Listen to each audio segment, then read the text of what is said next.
కీర్తనలు 84వ అధ్యాయం 1వ వచనం నుంచి 4వ వచనం వరకు. సైన్యములకు అధిపతివగు యెహోవా, నీ నివాసములు ఎంత రమ్యములు!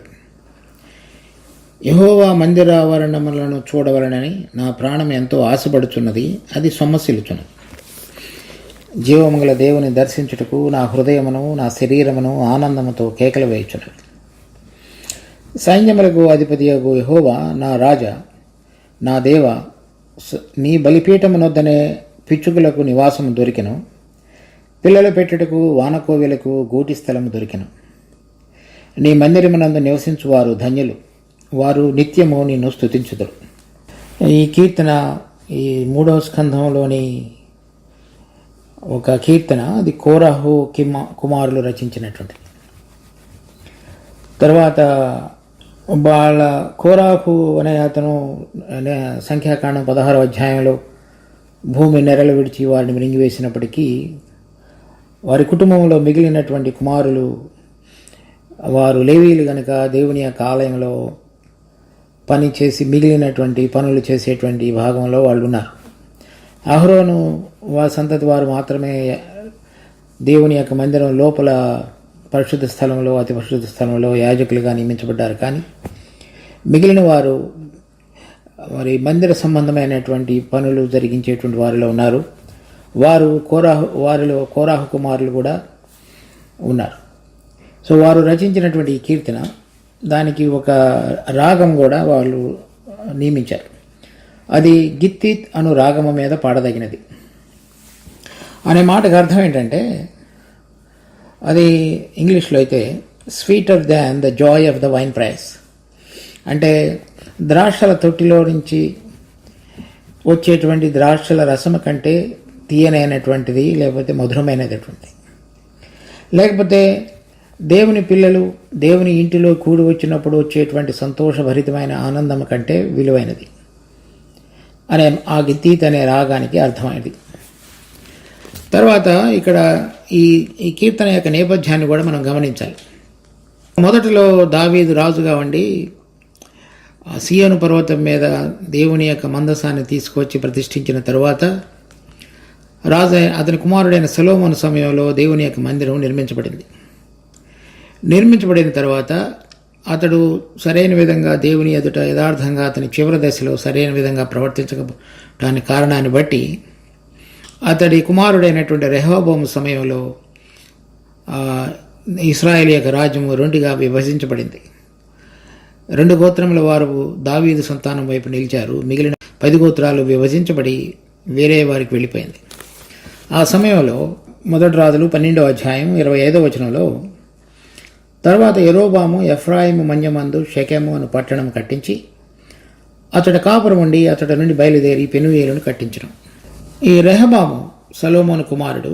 అతని సమయంలో ఈ నెబాతు కుమారుడైన యెరోబాముని మిగిలినటువంటి 10 గోత్రాల వారు రాజుగా చేసి తరువాత వారి మీద రాజుగా ప్రతిష్ఠించబడిన తరువాత యెరోబాము రాజుగా అయిన తరువాత అతడు జరిగించినటువంటిది ఇది ఏం చేసి ఉన్నాడంటే 27 నుంచి, యెరోబాము తన హృదయమందు తలంచి ఆలోచన చేసి 2 బంగారపు దూడలు చేయించి జనులను పిలిచి, యెరూషలేమునకు పోవుట మీకు బహు కష్టము, ఇశ్రాయేలు వారులారా, ఐగుప్తు దేశంలో నుండి మిమ్మల్ని రప్పించిన మీ దేవుడు ఇవే అని చెప్పి ఒకటి బేతేలునందును ఒకటి దానునందును ఉంచెను. తర్వాత 32వ వచనంలో, మరియు యెరోబాము యూదాదేశమందు జరుగు ఉత్సవం అంటే ఉత్సవమును 8వ మాసమందు 15వ దినమున జరుపు నిర్ణయించి బలిపీఠము మీద బలులను అర్పించుచూ వచ్చెను. ఈ ప్రకారము బేతేలునందు తాను చేయించిన దూడలకు బలులు అర్పించుచుండెను. మరియు తాను చేయించిన ఉన్నతమైన స్థలమునకు యాజకులను బేతేలునందు ఉంచెను. ఈ ప్రకారము అతడు యోచించిన దానిని బట్టి 8వ మాసము 15వ దినమందు బేతేలులో తాను చేయించిన బలిపీఠం మీద బలులు అర్పించుతూ వచ్చెను. మరియు ఇశ్రాయేలు వారికి ఒక ఉత్సవమును నిర్ణయించి ధూపము వేయుటకై తానే బలిపీఠం మీదకెక్కిన. ఇశ్రాయేలుగా రాజ్యము విభజించబడిన తరువాత మొదటి రాజుగా చేయబడినటువంటి యెరోబాము చేసినటువంటి తప్పు. దానిలో అతడు 2 దూడలు చేయించి ఒకటి బేతేలు అంటే దక్షిణ రాజ్యంలో, తర్వాత రెండవది దాను అనేటువంటిది ఉత్తర దేశంలో ఉంచి అక్కడికి వెళ్ళి వారందరూ కూడా ఉత్సవ కాలాన్ని జరుపుకునేటట్లుగా 8వ మాసం నిర్ణయించి దానిని స్థిరపరిచాడు. అందుచేత తర్వాత ఇశ్రాయేలు రాజులలో ఇతడిని గురించి మాటిమాటికి చెప్పబడింది, యెరోబాము చేసినటువంటి పాపమును పోలి వారు చేసి ఉన్నారని. ఇది మొదటిగా ఈ విధంగా చేయబడింది. అటువంటిది జరుగుతున్నటువంటి సమయంలో ఇది క్రీస్తు శకం 975 సంవత్సరం ప్రాంతంలో జరిగింది. దాని తరువాత 2వ దినవృత్తాంతాలు 30వ అధ్యాయం. ఇది యూదా దేశంలో హిజ్కియా అనేటువంటి రాజు ఏలుతున్నటువంటి సమయం. ఆ సమయంలో అతని తండ్రి సరైన విధంగా దేవుడిని ఆరాధించకుండా ఆ మందిరాన్ని తలుపులు మూసివేసి ఉన్నతమైన స్థలాలను నిర్ణయించి దేవుని మందిరంలో కూడా ఎంతో అపవిత్రమైన కార్యాలను జరిగించినటువంటి రాజుగా పేరు పొందాడు. అతని కుమారుడైనటువంటి హిజ్కియా దాన్ని అంతటిని బాగు చేసి మరలా దేవుని యొక్క క్రమాన్ని యూదా వారి మధ్యలో స్థాపించాడు. స్థాపించిన తరువాత మరలా పస్కా పండుగని ఆచరించడానికి అతడు మొదటి నెలలో చేయలేకపోయిన దాన్ని బట్టి 2వ నెలలో 15వ దినమందు దానిని జరిగించటానికి నిర్ణయించిన తరువాత రాయబడినటువంటి విషయాలు ఈ 2వ దినవృత్తాంతాలు 30వ అధ్యాయం. అంచెవాండ్రు జబులోను దేశం వరకు ఎఫ్రాయిము మనష్యేల దేశంలో ఉన్న ప్రతి పట్టణమునకు పోయిరి, కానీ అచ్చటి వారు ఎగతాళి చేసి వారిని అపహసించిరి. ఆయనను ఆషేరు, మనష్షే, జబులోను దేశములలో నుండి వారిలో నుండి కొందరు కృంగిన మనసుతో యెరూషలేమునకు వచ్చిరి. యెహోవా ఆజ్ఞను బట్టి రాజును అధిపతులను చేసిన నిర్ణయము నెరవేర్చున్నట్లు యూదాలోని వారికి మనసు ఏకము చేయుటకై దేవుని హస్తము వారికి తోడ్పడెను. కావున 2వ నెలయందు పులియని రొట్టెల పండుగ ఆచరించుటకై అతి విస్తారమైన సమాజముగా బహుజనులు యెరూషలేములో కూడిరి. వారు దాన్ని చేపట్టి యెరూషలేములో ఉన్న బలిపీఠములను ధూపపీఠములను తీసివేసి కిద్రోను వాగులో వాటిని పారవేసిరి. 2వ నెల 14వ దినమున వారు పస్కా పశువును వధించి యాజకులను లేవీయులను సిగ్గునొంది తమను ప్రతిష్ఠించుకొని దహన బలి పశువులను యెహోవా మందిరంలోనికి తీసుకుని వచ్చిరి. దైవజనుడైన మోషే నిర్ణయించిన ధర్మశాస్త్రములోని విధిని బట్టి తమ స్థలమందు నిలవబడగా యాజకులు లేవీయుల చేతిలో నుండి రక్తమును తీసుకుని దానిని ప్రోక్షించిరి. సమాజకులలో తమ్మును ప్రతిష్ఠించుకొనని వారు అనేకులుండుట చేత యెహోవాకు వాటిని ప్రతిష్ఠించుకొనని ప్రతివాని నిమిత్తము పస్కా పశువులను వధించుకొని లేవీయులకు అప్పగింపబడిన. మనం మొదటి రాజులు 12వ అధ్యాయంలో సూచిన రీతిగా ఒకసారి రాజ్యం విభజించబడిన తరువాత ఆ గోత్రాల వారు యెరూషలేమునికి రావటం అనేటువంటిది మానివేశారు దాదాపుగా. అది 1975వ సంవత్సరం క్రీస్తు పూర్వం జరిగింది. ఈ 2వ దినవృత్తాంతాలు 30వ అధ్యాయంలో మనం చదివినటువంటి భాగం క్రీస్తు పూర్వం 725వ సంవత్సరంలో జరిగింది. అంటే దాదాపు 250 సంవత్సరాల తర్వాత జరిగినటువంటి సంఘటన. అంటే ఈ మధ్యలో ఈ 250 సంవత్సరాల వ్యవధిలో కొన్ని తరాలు గతించిపోయాయి. అక్కడ పుట్టి యెరూషలేమును గురించినటువంటి మాటలు వినిన వారు కానీ చూడని వారు అనేక మంది ఉన్నారు. సో వారందరికీ కూడా హిజ్కియా మరలా వచ్చి మీ దేవుడిని సేవించటానికి వారికి పిలుపు ఇవ్వబడినప్పుడు వారిలో కొంతమంది అపహాస్యం చేశారు. ఆ 10 గోత్రాల్లో ఉన్నటువంటి కొన్ని గోత్రాల వారు. అయితే కొన్ని గోత్రాల వారు ఇక్కడ మనం చదివిన 2వ దినవృత్తాంతాలు 30వ అధ్యాయం 11వ వచనంలో అయినను ఆషేరు, మనష్షే, జబులోను దేశములలో నుండి వారిలో నుండి కొందరు కృంగిన మనసుతో యెరూషలేమునికి వచ్చిరి. ఆ కృంగిన మనసుతో అంతకు మునుపు యెరూషలేము యొక్క బలిపీఠాలను కానీ మందిరాన్ని కానీ దర్శించినటువంటి ఇశ్రాయేలు దేశంలో నుండి వచ్చిన కొన్ని గోత్రాల్లో నుండి వచ్చిన వారు వారి యొక్క అనుభవాన్ని గురించి ఆ దర్శించడానికి రాబోయే ముందు వారికి కలిగినటువంటి ఆశను బట్టి తర్వాత దర్శించినప్పుడు ఏం జరుగుతుందో అనేటువంటి ఆశీర్వాదాన్ని రుచి చూచిన వారై అది ఒక ద్రాక్షల తొట్టిలో నుంచి ద్రాక్షల రసము పారి ఆనందాన్ని కలుగజేసేటువంటి రీతిగా ఆ గిత్తీము అనేటువంటి రాగం మీద దేవుని మందిరాన్ని దర్శించడానికి వస్తున్నటువంటి అనుభవంతో పాడినటువంటి పాట. అంటే 250 సంవత్సరాల తర్వాత మరలా నూతనమైన రీతిలో మరి సత్యవంతుడు యథార్థవంతుడైన దేవుడు కోరుకున్నటువంటి స్థలానికి వారందరూ కూడా మామూలుగా అయితే ఎవరు ప్రతి సంవత్సరం 3 సార్లు రావాల్సింది. అటువంటిది మరిచిపోయినటువంటి దినాలలో మరలా రాజు దీనిని తెరిచి ఉండగా ఆహ్వానించి ఉండగా వారు సంతోషభరితులై వారు వచ్చి పాడినటువంటి పాట. తర్వాత చూడండి, మరలా 2వ దినవృత్తాంతాలు 30వ అధ్యాయంలో 12వ వచనం. యెహోవా ఆజ్ఞను బట్టి రాజును అధిపతులను చేసిన నిర్ణయం నెరవేర్చినట్లు యూదాలోని వారికి మనసు ఏకము చేయుటకే దేవుని హస్తము వారికి తోడ్పడిన. కనుక బయట నుంచి కొంతమంది వచ్చినప్పుడు యూదా గోత్రం వాళ్ళు దానిని ఒక ప్రతిబంధకంగా లేక వాళ్ళని విరోధులుగా చూడకుండా వాళ్ళందరినీ స్వీకరించినటువంటి నూతనమైన మనసు కలిగి ఉండటానికి దేవుడు వారికి ఏక మనసు కూడా దయచేస్తున్నాడు. అంటే వారి యొక్క ప్రేమను ఆతిథ్యాన్ని రుచి చూచి దేవుని మందిరంలో ఉన్నటువంటి ఉన్నతమైనటువంటి విషయాలను ఆత్మ సంబంధంగా గ్రహించిన వారై వారు నూతనమైనటువంటి ఉత్సాహంతో పాడినటువంటి పాట. ఇప్పుడు మరలా మనం కీర్తన వైపు చూద్దాం. 84వ అధ్యాయం కీర్తనలు 1వ వచనం. సైన్యములకు అధిపతి యెహోవా నీ నివాసములు ఎంత రమ్యములు. ఆ దేవుడి యొక్క మందిరాన్ని వచ్చిన తర్వాత వారు పాడుతున్నటువంటి పాటలో మొదటిది నీ నివాసములు ఎంత రమ్యములు. దేవుడు దీనిని నివాస స్థలంగా కోరుకున్నాడు. చూడండి, కీర్తన 132వ అధ్యాయం 13వ వచనం. ఆయన యెహోవా సియోనును ఏర్పరచుకుని ఉన్నాడు, తనకు నివాస స్థలముగా దానిని కోరుకుని ఉన్నాడు. ఇది నేను కోరిన స్థానము, ఇది నిత్యము నాకు విశ్రమ స్థానముగా ఉండును, ఇక్కడనే నేను నివసించదును. వారు ఆ దేవుని యొక్క మందిరాన్ని చూచిన తర్వాత పాడినటువంటి పాట నీ నివాసములు ఎంత రమ్యములు. మరి సైన్యములకు అధిపతి యెహోవా అంటే సైన్యములకు అధిపతి యెహోవా, అలా కాకుండా కృపా సత్య సంపూర్ణుడైన దేవా నీ యొక్క నివాసములు ఎంత రమ్యములు అంటే అది వేరుగా ఉండేది. కానీ సైన్యములకు అధిపతి యెహోవా అంటే ఆయన యుద్ధం చేయటానికి మరి బయలుదేరబోతున్నటువంటి విధంగా వారు సంబోధిస్తున్నారు. కానీ దానిలో ఉన్నటువంటి అర్థం ఏంటంటే ఆయన తన బిడ్డల విషయంలో ఇటువంటి పోరాటాన్ని చేసి వాళ్ళందరినీ కూడా కాపాడి దానిలో ఉన్నటువంటి సౌందర్యాన్ని వారికి చూపించగలిగాడు. అటువంటి దేవుడు వాళ్ళ మధ్యలో ఉంటున్నాడని చెప్తున్నాడు.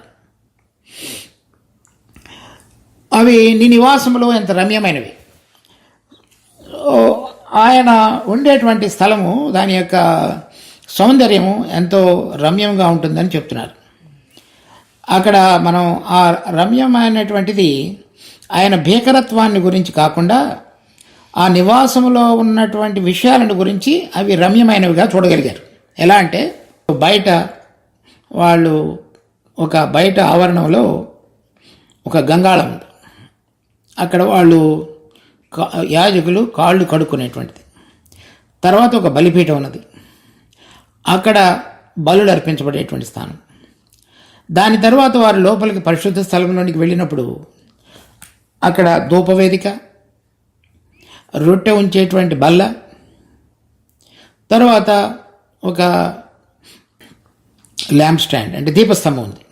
ఇవన్నీ కూడా ఎటువంటి సరైన ఆత్మ సంబంధమైనటువంటి అర్థాన్ని ఇచ్చేవిగా ఉన్నాయో వాటిలో ఉన్నటువంటి రమ్యతను చూడగలిగారు. అంటే ఒక సౌందర్యాన్ని.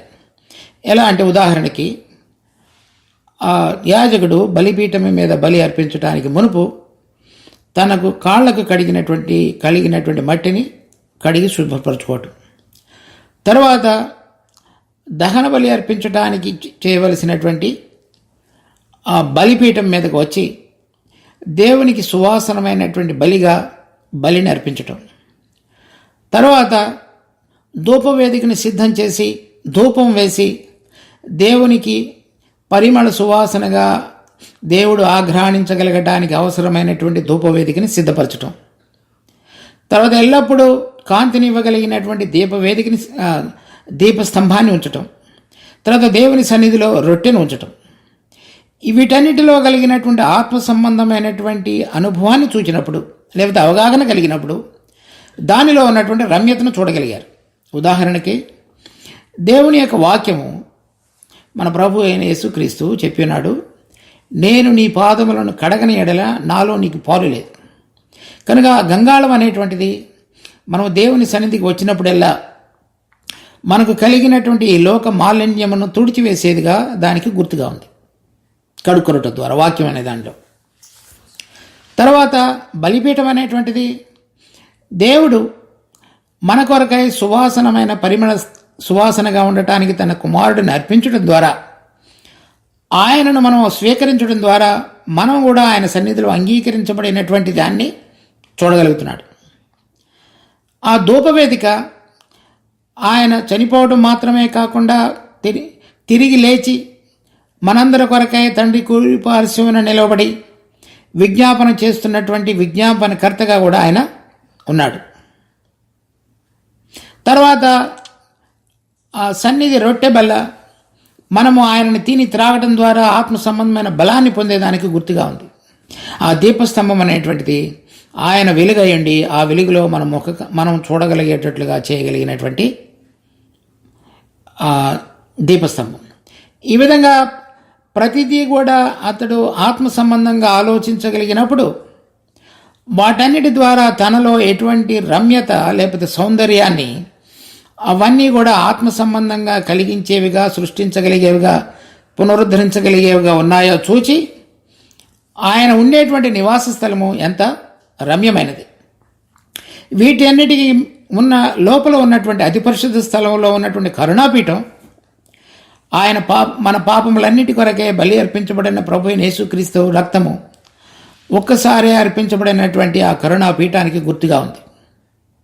అతి పరిశుద్ధ స్థలంలో ఉన్నటువంటి కరుణాపీఠం మన పాపాలు క్షమించబడింది. ఆ గంగాళం అనేటువంటిది మన యొక్క జీవము గల దేవుని వాక్యం ద్వారా దినదినము మనం శుద్ధీకరించబడుతున్నదానికి. తర్వాత ఆ బలిపీఠం మీద అర్పించబడేటువంటి దహన బలి ఆయన పరిమళ సువాసనలో మనం అంగీకరించబడి మనం కూడా అంగీకరించబడగలగటానికి అవసరమైనటువంటి వివసతను మనలో తీసుకొస్తున్నది. ఆయన చేసినటువంటి ప్రార్థనలు దినదినము మనం ఆయన సన్నిధిలో నిలబడగలగటానికి, చక్కగా జీవించగలగటానికి మనకు కృప చూపించుతూ నడిపించుతున్న విధానం. ఈ విషయాలన్నిటినీ కూడా ఈ కీర్తనకర్త ఆత్మ సంబంధంగా ఆలోచించగలిగినప్పుడు ఆ నివాస స్థలంలో ఉన్నటువంటి రమ్యతను, సౌందర్యాన్ని అనుభవించిన వాడే ఆ విధంగా పాడుతున్నాడు. 2వ వచనం, యెహోవా నీ మందిర ఆవరణములను చూడవలనని నా ప్రాణము ఎంతో ఆశపడుచున్నది, అది సొమ్మసిల్లుచున్నది. జీవము గల దేవుని దర్శించుటకు నా హృదయము, నా శరీరము ఆనందముతో కేకలు వేయుచున్నది. నీ మందిర ఆవరణములను చూడవలని అక్కడ ఉన్నటువంటి మొదటి వచనంలో చెప్పబడినటువంటి అంశాలను మాత్రమే కాకుండా ఈ ఆవరణని కూడా చూడాలనేటువంటిది ఇప్పుడు మొదటి వచనంలో దేవుని యొక్క రమ్యతను గురించి, నివాస స్థలాన్ని గురించి చెప్పాడు. 2వ వచనంలో ఏం చెప్తున్నాడంటే తన ప్రాణంలో దానిని చూచినప్పుడు ఏం జరుగుతుందని చెప్తున్నాడు. ఎలా అంటే, నీ మందిర ఆవరణములను చూడవలనని నా ప్రాణం ఎంతో ఆశపడుచున్నది, అది సొమ్మసిల్లుచున్నది. తర్వాత అది ఆ మందిర ఆవరణములను చూడవలనని నాలో ఉన్నటువంటి ప్రాణం ఆశపడుతున్నది, ఆశపడి అది సొమ్మసిల్లుచున్నది. ఎందుకు సొమ్మసిల్లుచున్నది అంటే నా ప్రాణం ఆశపడుతున్నది కనుక. దేని విషయమై ఆశపడుతున్నది అంటే ఆ మందిర ఆవరణములను చూడవలని కనుక ఎంతో దూరం నుంచి ఎప్పుడూ రానటువంటి ఎన్నో సంవత్సరాల తర్వాత వచ్చినటువంటి ఒక భక్తుడు దేవుడు నివాస స్థలంగా కోరుకున్నటువంటి ఆ స్థలాన్ని చూడాలనేటువంటి ఆశ కలిగి ఎంతో దూరం నుంచి తన ప్రాణాన్ని సొమ్మసిల్లేటంతగా ఆశపడుతూ వచ్చినటువంటి వైనం. ఎందుకంటే అక్కడ ఉన్నటువంటి కరుణాపీఠం తన పాపాలకు క్షమాపణ కలుగజేస్తుంది. ఎందుకంటే అక్కడ ఉన్నటువంటి గంగాళం దేవునితో దినదినము సరైన విధంగా నడవడానికి సహాయపడుతుంది దేవుని యొక్క వాక్యం.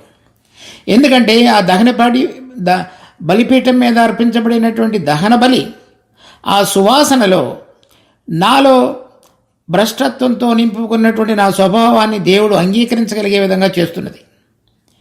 అందుచేత నా యొక్క పడిపోయినటువంటి నా పాత స్వభావాన్ని అంతటినీ కూడా నేను గుర్తించగలిగి నాలో ఏ మంచితనము నివసించదని, నా శరీరమును పాపమునకు దాసుడనై ఎంతో నిస్పృహలతో జీవించుతున్నటువంటి ఈ జీవితాన్ని కొనసాగించలేనటువంటి స్థితిలో నీ మందిర ఆవరణములో ఉంచబడినటువంటి ప్రతి విధమైనటువంటి వనరును, సౌకర్యాన్ని, విడుదలను నేను గుర్తెరిగి ఆ విడుదలలో ఉన్నటువంటి ఆనందాన్ని కోరుతూ నా ప్రాణము ఆశపడి దాని విషయమై ఆ ఆశను నెరవేర్చుకునటానికి ఇప్పుడు సొమ్మసిల్లుచున్నది. అందుచేత నేను దాను గోత్రంలో ఉన్నప్పటికీ, జబులోనులో ఎంతో ఉత్తర ప్రాంతంలో ఉన్నప్పటికీ, యెరూషలేము ఎంతో దగ్గరగా దక్షిణాన ఉన్నప్పటికీ నేను నడిచి వచ్చి ప్రయాణం చేసి దీనిలో పాలు పొందటానికి నాకేమాత్రం కూడా భారమైనదిగా అనిపించలేదు. కానీ ఎప్పుడు చూడవాలనా అనేటువంటి ఆశతో నా ప్రాణము సొమ్మసిల్లుచున్నది. కనుక చూడండి, మనం ఆ దేవుని యొక్క మందిర ఆవరణమును చూడవలని, దానిలో ఉన్నటువంటి సౌందర్యాన్ని, రమ్యతను ఆస్వాదించాలనేటువంటి మనసుతో మనం దేవుని సన్నిధికి వచ్చుట అనేటువంటిది ఎంత శ్రేష్టకరమైనటువంటి అనుభవంగా మనకి మారాలో నిజమైన విధంగా మనం అర్థం చేసుకోవాలి. తర్వాత నా శరీరమును ఆనందముతో కేకలు వేయుచున్నది. అతని యొక్క ప్రాణము ఆశపడుతున్నది. తర్వాత నా శరీరము, నా ప్రాణము ఆనందముతో కేకలు వేయుచున్నవి. అతని యొక్క ఆత్మలో జరిగించినటువంటి మార్పు తన ప్రాణాన్ని ఉసిగొల్పి, ఆ ప్రాణం ద్వారా వచ్చిన మార్పు తన శరీరం యొక్క హావభావాలు వ్యక్తపరచడంలో జరిగిన సంతోషాన్ని అతను అనుభవించిన వాడై ఆ జీవం గల దేవుని యొక్క సన్నిధిలో నిలబడగలగటానికి అతడు ఆశపడుతున్నట్లుగా మనం చూస్తున్నాం. తర్వాత 3వ వచనంలో, సైన్యములకు అధిపతి యొక్క యెహోవా, నా రాజా, నా దేవా, నీ బలిపీఠమునొద్దనే పిచ్చుకలకు నివాసం దొరికెను, పిల్లల పెట్టుటకు వన కోవిలకు నివాస స్థలము దొరికెను. ఈ కీర్తనకారుడు అంటే ఇశ్రాయేలు దేశం నుంచి వచ్చినటువంటి భక్తుడు ఆ దేవుని యొక్క ఆలయంలో, లేకపోతే దేవుడిని తన రాజుగా గుర్తించిన వాడుగా కూడా ఉన్నాడు. వాళ్ళకు కనబడుతున్నటువంటి యూదారాజు అయిన హిజ్కియా కానీ, వాళ్ళ రాజు కానీ కాకుండా దేవుడిని రాజుగా గుర్తెరిగిన వాడై ఉండి, ఇప్పుడు అతని యొక్క ఆధిపత్యం కింద నివసించాలనేటువంటి ఆశను కలిగిన వాడుగా కనబడుతూ నీ బలిపీఠం నొద్దనే నీ పిచ్చుకలకు నివాసం దొరికెను. ఈ పిచ్చుకలు అనేటువంటివి మత్తయి సువార్త 10వ అధ్యాయంలో మనం చూసినప్పుడు 28లో 1 కాసుకు 2 పిచ్చుకలు అమ్ముతారు కదా అని రాయబడింది. ఇంకొక చోట 2 కాసులకు 5 పిచ్చుకలు అని రాశారు. అంటే నువ్వు 4 కొంటే 1 ఉచితం అన్నమాట. అంటే దానికి అంత ఎక్కువ వాల్యూ, లేకపోతే అంత మూల్యం చెల్లించవలసిన అవసరం లేనటువంటిది ప్రాణి అని అర్థం. కానీ అటువంటి వాళ్ళకు కూడా నీ నివాస స్థలంలో వాళ్ళకి నివాసం దొరికిందని చెప్తున్నాడు. అక్కడ మొట్టమొదటిలో అధ్యాయంలోనే మనం చూసాం, 2వ దినవృత్తాంతాలు 30వ అధ్యాయంలో మనసు కృంగిన వారు ఈ హిజ్కియా పిలుపును అందుకొని ఆ ఉత్సవ కాలాన్ని జరపటానికి యెరూషలేమునికి వచ్చినటువంటి ప్రజలు, వాళ్ళు అంటే వాళ్ళ హృదయాలు, వాళ్ళు మనుషులుగా ఎంత పెద్దవారు గొప్పవారు అయినప్పటికీ కూడా అంతరంగంలో దేవుడిని చూడాలనేటువంటిది, దేవుని యొక్క ఆవరణాలను చూడాలనేటువంటి తపనతోటి వచ్చినవారు. సో అక్కడ వాళ్ళు చెప్తున్నది ఏంటంటే, మేము అటువంటి మనుషులందరూ కూడా అపహాస్యం చేశారు వీళ్ళు వస్తున్నప్పుడు. చాలామంది హెచ్చించబడి గర్వంతో నిండినటువంటి హృదయం కలిగిన వారు రావడానికి ఇష్టపడలేదు. కానీ ఎవరైతే కృంగిన మనసుతో నిజమైనటువంటి దేవుడిని రాజుగా ప్రతిష్ఠించుకొని ఆయన సన్నిధిలోనికి వచ్చి ఆయన ద్వారా ఆశీర్వాదాన్ని పొందాలని కోరుకునేటువంటి మనసుతో వచ్చినటువంటి వారిని గురించి చెప్తున్నాడు. అవి లోకస్తుల దృష్టిలో కానీ, వారు ఉంటున్నటువంటి సమాజంలో కానీ వారు సరైన విధంగా గుర్తింపు పొందకపోయినప్పటికీ మేము ఇక్కడికి రావడం ద్వారా ఎంతో ధన్యతను పొందగలిగి ఉన్నాము, మేము అటువంటి వారము అని చెప్తున్నాడు. తర్వాత వానకోవిలకు గూటి స్థలం దొరికెను. ఇవన్నీ కూడా ఒక ఈ నివాసం కానీ, ఆ గూటి స్థలం కానీ పిచ్చుకలకు అది తాత్కాలికమైనటువంటిదే కానీ గూడు ఎల్లప్పుడూ నిశ్శబ్దంలో ఉండేటువంటిది కాదు. కానీ దానిలో ఏం చెప్తున్నారంటే, నీ నివాస స్థలంలో కనుక మేము ఉన్నట్లయితే నువ్వు ఏ విధంగా నిత్యత్వంలో ఉండేటువంటి వాడవో మేము అటువంటి దానిలోనికి ప్రవేశించగలిగే విధంగా మా యొక్క హృదయాలను నువ్వు సిద్ధపరుస్తావు అనేటువంటి భద్రతలోనికి మేము వచ్చి ఉన్నామని చెప్తున్నాడు. తర్వాత ఈ బలిపీఠములు అనేటువంటివి 2 విషయాలు ఉన్నాయి ఇక్కడ బలిపీఠం దగ్గర. ఒకటి 2 బలిపీఠాల్లో ఒకటి ధూపవేదిక, రెండవది బలులు అర్పించడానికి చేయబడినటువంటి బలిపీఠం. ఈ 2 బలిపీఠాలు కూడా మొదట తుమ్మకర్రతో చేయబడి, ఆ 2 కూడా ఆ తుమ్మకర్ర అనేటువంటిది మనిషి యొక్క స్వభావానికి గుర్తు. ఒకటి బయట బలులు అర్పించడానికి చేయబడేటువంటి బలిపీఠం ఇత్తడి పొదుగును పొదిగించుతారు, లోపల ధూపవేదిక మీద బంగారపు పొదుగును. ఈ మొదటి బయట ఉన్నటువంటి బలిపీఠం మీద అర్పించేటువంటి బలులు అది మన ప్రభు అయిన యేసుక్రీస్తు దేవుని కుమారుడయండి మనిషి రూపాన్ని ధరించుకొని ఈ లోకానికి వచ్చి మనందరి కొరకై తను తాను బలిగా అర్పించుకునడానికి అప్పగించుకునే వాడినిగా ఆ బలిపీఠాన్ని మనం చూడవచ్చు. దాని ద్వారా పరలోకంలో పరిశుద్ధుడిగా ఉన్న దేవునికి పాపంతో పడి ఉన్నటువంటి మనుషులందరికీ కూడా మధ్యవర్తిగా ఉండటానికి అవసరమైనటువంటి దానిని ఆ బలిపీఠంలో మన ప్రభువు తాను ప్రకటించుకున్నాడు. తర్వాత లోపల ఉన్నటువంటి పరిశుద్ధ స్థలంలో ఉన్నటువంటి ధూపవేదిక అది మన ప్రభు అయిన యేసుక్రీస్తు మనిషి కుమారుడు దేవుని కుమారుడు అయ్యండి మనిషి కుమారుడిగా వచ్చి ఆ దైవత్వము లేక పరిశుద్ధాత్మలో జీవించిన వాడై దైవత్వం యొక్క అటువంటి పరిశుద్ధతను జీవించడం చేత మనందరి పక్షంగా ఆయన చేసేటువంటి ప్రార్థనలు అంగీకరించబడతాయి. కాబట్టి ఆ రెండింటి దగ్గర అంటే ఒకటి ఆయన చనిపోవటము అనేదానికి గుర్తు బయట ఏదైతే బలిపీఠం ఉన్నదో, లోపల ఉన్నటువంటిది ఆయన తిరిగి మహిమపరచబడి తండ్రి కుడి పార్శ్వమున మనందరి కొరకై విజ్ఞాపన చేసేటువంటి విజ్ఞాపనకర్తగా ఉన్నటువంటి బలిపీఠానికి గుర్తు. ఆ రెండింటి దగ్గర మాకు నివాస స్థలం దొరికింది అని చెప్తున్నాడు. ఎవరైనా సరే మనందరిలో కూడా మనం ప్రభు అయిన యేసుక్రీస్తు అర్పించబడినటువంటి బలి అర్పణ ద్వారా మాత్రమే దేవుని సన్నిధికి చేరగలం. తర్వాత దినదినము మన యొక్క క్రైస్తవ విశ్వాస జీవితంలో ఆయన మన కొరకై విజ్ఞాపన చేసేటువంటి విజ్ఞాపనల ద్వారా మాత్రమే మనం దేవుని సన్నిధిలో పడిపోకుండా స్థిరంగా నిలబడగలిగేటువంటి అవకాశం ఉంది. ఆ ఆత్మ సంబంధంగా ఆ విషయాలను గుర్తించిన వాడై ఈ కీర్తనకర్త ఆ 2 విషయాలను ప్రస్తావిస్తూ నీ బలిపీఠం వద్ద నాకు నివాస స్థలం దొరికిన అని చెప్తున్నాడు.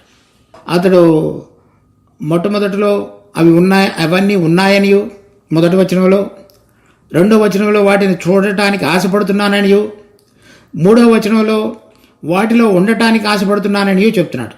అలా మెట్టుమట్టికి తన యొక్క అనుభవాన్ని దేవునితో కలిగినటువంటి దగ్గర సంబంధాన్ని వర్ణిస్తూ ఈ కీర్తన రచించున్నాడు. 4వ వచనంలో నీ మందిరమందు నివసించు వారు ధన్యులు, వారు నిత్యము నేను స్తుతించుదురు. ఇక్కడ నీ నివాసములు 1వ వచనంలో రమ్యములని చెప్పాడు. తర్వాత అవి చూడటానికి ఇష్టపడుతున్నాయి, నా ప్రాణము శరీరం ఆనందంతో కేకలు వేయుచున్నాయి. 3వ వచనంలో వాటిలో ఉన్నటువంటి ఆ విలువైనటువంటి అనుభవాన్ని తను అనుభవించిన వాడై 4వ వచనంలో అక్కడ నివసించువారు ధన్యులు అని చెప్తున్నాడు.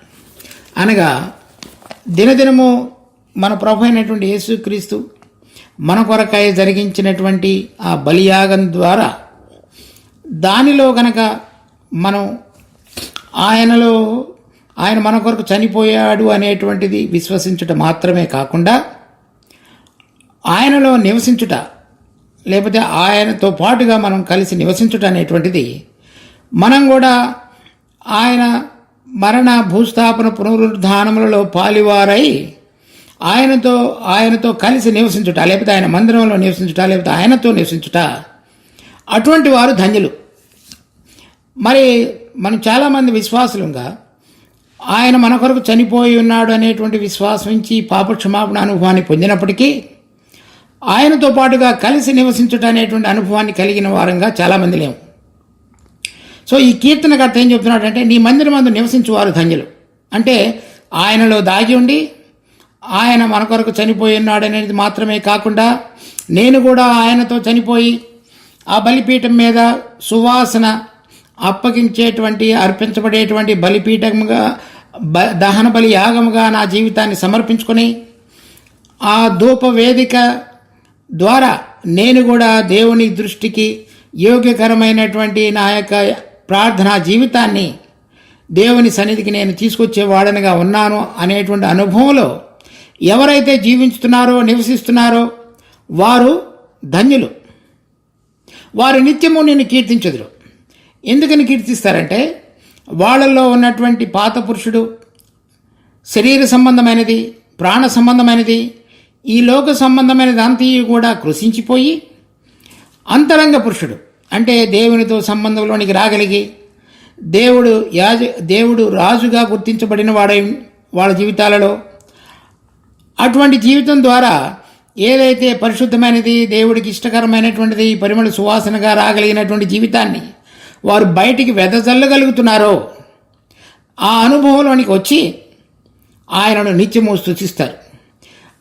ఆయనను స్తుతించుట అనేటువంటిది వారు పొందినటువంటి ఈ లోక సంబంధమైన ఆశీర్వాదాలను బట్టి కాకుండా వారి అంతరంగంలో దేవుని ప్రభువైన యేసుక్రీస్తు యొక్క మరణము, పునరుద్ధానం అనేటువంటి వాటిలో ఐక్యత కలిగి ఉండుట చేత, అంటే ఆయనతో కలిసి నివసించుట చేత, ఆయనలో నివసించుట చేత వారిలో జరగబడుతున్నటువంటి మార్పు యొక్క ఆ గొప్ప పరలోక సంబంధమైన ఆత్మ కార్యమును, పరిశుద్ధీకరణ కార్యమును రుచి చూచిన వారై దాని యొక్క విలువను గుర్తెరిగి ఆయనను నిత్యము స్తుతించేవారుగా ఉన్నారు. వారు కొంతవరకు జరిగిన తరువాత ఇక ఇంతవరకు చాలును అని చెప్పకుండా అది ఎంతవరకు సంపూర్ణం చేయబడాలో ఆ పరిశుద్ధీకరణ కార్యం అది జరుగుతున్న కొలది నేను దేవుడిని చూస్తాను, ఆయన సన్నిధిలో ఎల్లప్పుడూ ఉంటాను, ఆయన వచ్చినప్పుడు నన్ను తీసుకుని వెళతాడు, నేను ఆయన సన్నిధిలో ఆయన కట్టినటువంటి గుడారాల్లో నేను ఉండబోతున్నాను అనేటువంటి నిరీక్షణ వాళ్ళకు మరింత బలంగా లోపల పనిచేయుచుండగా దానిని గురించినటువంటి స్తుతి గీతములను వారు పాడేటువంటి వారుగా ఉన్నారు. దేవుడు మనకు కూడా అటువంటి అనుభవాన్ని దయచేయనుగాక. ప్రార్థించుకుందాం. మా జీవం కలిగిన తండ్రి, మరోసారి వాక్య భాగాన్ని బట్టి మీకు ఎంతో వందనాలు. దీన్ని మా కొరకు ఆశీర్వదించండి. అనేక మంది భక్తులు ఏ విధంగా నీ మందిర ఆవరణములను చూడవలని ఆశపడి వారి ప్రాణములు సొమ్మసిల్లినాయో, మరి మేము దేనినైతే ప్రేమిస్తామో దాన్ని బట్టి ఆశపడతాము, దాన్ని బట్టి సొమ్మసిల్లుతాం.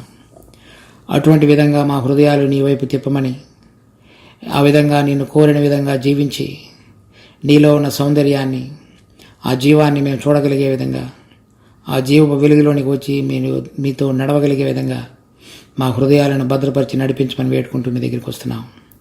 ఎంతైనా నమ్మదగిన దేవా, ఆ దినాలలో ఆ భక్తులు ఎంతగా ఆశపడ్డారో, వారి హృదయంలో కలిగినటువంటి ఎంత చైతన్యం అది మాకెంతో స్ఫూర్తిదాయకంగా చేయబడి ఉండగా మేము మిమ్మల్ని కొనియాడి కనపరుస్తున్నాం. మా జీవితాలు కూడా ఆ విధంగా మార్చబడి మీలో నివసించడానికి ఎల్లప్పుడూ ఇష్టపడేటువంటి మనసులోనికి మమ్మల్ని తీసుకుని రండి. మా రక్షకుడు ప్రభువైన యేసు నామమున అడిగి వేడుకుంటున్నాం తండ్రి.